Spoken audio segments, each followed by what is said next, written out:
What's going on, y'all? Machiavelli Mills TV. I was watching an interview. I'm trying to remember what platform it was on. I watched a lot of different interview platforms because I just like to see how an interviewer can make a what type of questions the interviewer can have to get a different interview from the same person, right? And so it was Charleston White, and he was speaking on how like the younger artists like Lil Baby and them are struggling to like sell out shows, right? Having to cancel shows due to low ticket sales, so on and so forth. And an artist like 50 Cent can flourish. And 50 ain't dropped no new music since God knows when, but he'll still be able to flourish and always be able to sell tickets. And I think a lot of that has to do with um for one, this is a difference in the era. Like you can just stream a song, you can download a song and just listen to the one song that you like, one or two songs that you like. I think there's a different appreciation for music when you had to go buy a CD, right? You got to go buy a CD to listen to In the Club or 21 Questions. You find yourself listening to the entire album. And when an artist knows that you have to listen to his entire album, sometimes to get to that song that they want, or you got to listen to the whole album, they deliver quality music, better quality music. You know what I mean? Music that still sounds timeless even to this day. Certain 50 records sound dated, but some of that shit is just like pure gold and it translates across many eras. And considering that was his debut album too, he put his heart and soul into that album.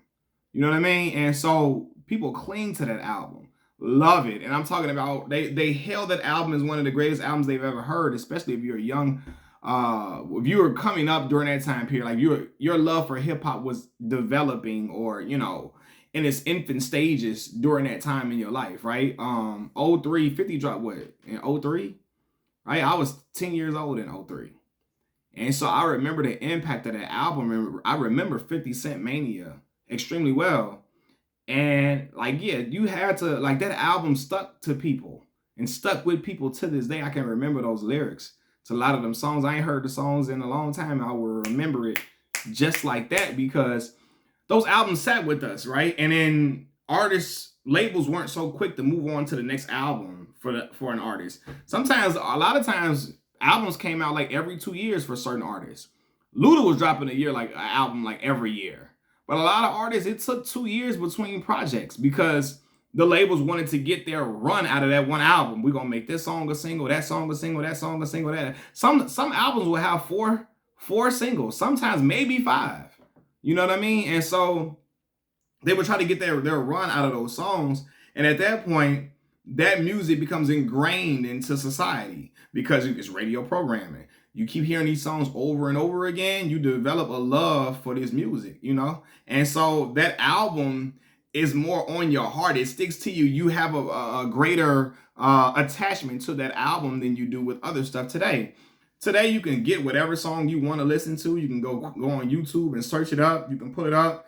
And there isn't a focus on an album being necessarily that good a lot. And there's a lot of great albums that have come out in recent memory for sure. But I feel like sometimes the quality diminishes because people are worried about quantity, pushing so many things out. The labels are convincing the artists to push this out, push this out, push this out, make this mixtape, make this track, do this feature, do that feature. And sometimes the stuff is low quality, right? Or sometimes people hit a sophomore wall where they can't get over it the way we probably expected them to because they've achieved so much success and they've been riding off of that momentum for so long. They think they can have the same formula or do like the same thing, and not even it's the same thing. They get complacent rather, right? Because Lil Baby first album compared to the second one is nowhere near the same to me. The first album was immaculate, but then he started to experience a tremendous drop. And I don't know if he got complacent due to the fact that he was just so hot and all the stuff he was making was fire that it just, I don't know. Did he get, didn't want to come up with new flows? Did the subject matter in the song just decrease? And it was never like deep subject matter with Lil Baby songs. But it's just like the effort didn't seem the same. It was like lackluster effort to me at certain times. And I think compared to older artists, like they had to show and improve. Like their first impression was everything, but the second impression was even more drastic a lot of times, man. Sometimes it was pressure to see if you can maintain that same type of success Or would you be a one hit, one album wonder?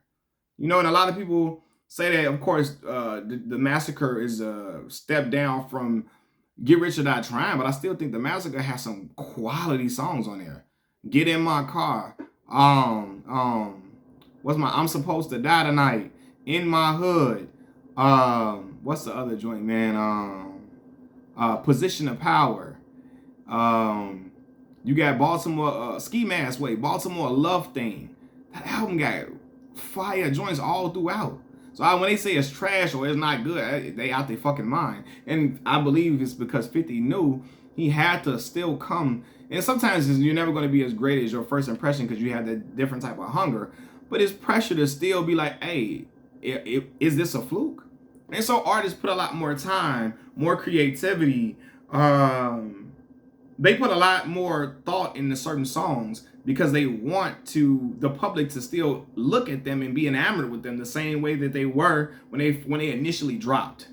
A lot of artists today, they catch that wave, they think the wave is just gonna stay the same and just live out forever. And that's the problem with a lot of artists. DaBaby went through the same thing, riding high momentum, but really his problem was that a lot of his fan base were not really hip hop fans. They were fans of like TikTok and stuff and catchy type of tunes. They weren't in pop music. They weren't fans of hip hop. His core fan base was people who were not really into hip hop like that. And so once his wave died down, they left. They jumped ship. I'm sorry. So yeah, but I think artists like 50 will never have a problem selling out because they made music that was timeless, because I think they recognize the impact of putting something out. And I these damn fruit flies in here. They really recognize the impact of putting something out and people still being impressed by their body of work. They always felt like they had to make sure that they were producing the best quality things, because they like, look, I don't want people to look at me as if like, yeah, I can't do this over and over again. So nowadays, man, people rush to put music out just to say they did it. They have do it. Put out 30 songs on the album and 5 of the songs is good. Other than that, it's like all throwaways and skips. You know, it becomes frustrating, and that's why you don't.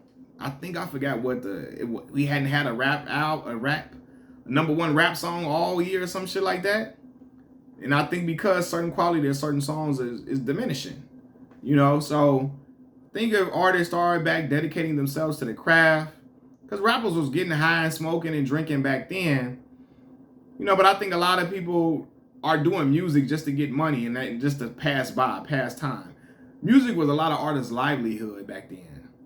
That is the way they survived. That was their life. A lot of artists are too busy trying to be in the streets, trying to do too much street shit, trying to be everything they saying in their raps. So they out here trying to do illegal, dumb shit, crashing out a lot. And it's taken away from the time that they need to be being creative in their music. Coming up with even from the videos. Look at the treatment for a lot of them videos back in the day, Busta Rhymes, Missy Elliott. They took their craft seriously. Not just the music, but the visuals, stuff like that, right? Putting out visuals, giving great interviews, giving certain content to your fans. Yeah, man, it's just, I think it's just it was a different heart and soul in music at that time, to where, and I hate to sound like an old person, to where like, you know, the artists, people became, in a lot of ways infatuated with these artists.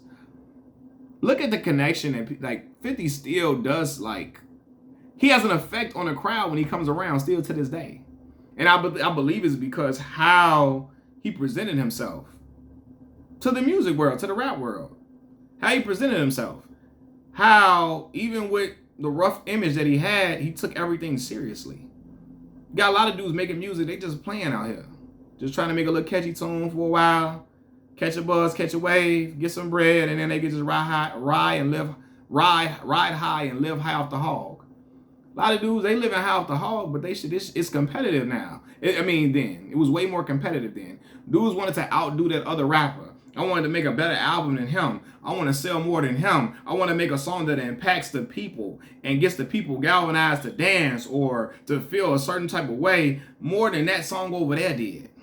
right? 50 was competing. He said, if David can go against Goliath with a stone, I can go at Nas and Jigga, both for the throne. He looking at New York's top MCs and saying, I want to be as big as him. I want to be bigger than him. I want to make bigger songs than him. I want the fans and people to love me as much as they love Pac. That's what 50 was saying. I want them to love me the same way. And the only way I get them to love me if I have that same type of work ethic, that same type of drive. Which is why even between Get Rich or Die Trying, the brother was dropping G-Unit album, focusing on his artists, having great singles, lending his voice to do hooks for them on certain songs, right? He had him on Fire for Lloyd Banks.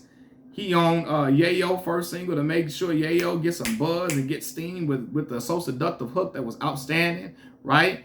Again, different giving G-Unit album, all of that, man. He tried to make sure his imprint was long staying in a lot of different ways and made sure quality things was coming out.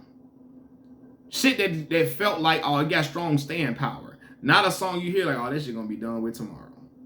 You know, a lot of dudes making songs are gonna be done with tomorrow because they just trying to create TikTok catchy low stuff or stuff that just like, it's gonna fall by the wayside in a few. You know, so that's why 50 will always be able to sell shows and sell out arenas, and a lot of today's artists cannot. Machiavelli Mills TV, I'm out. Peace.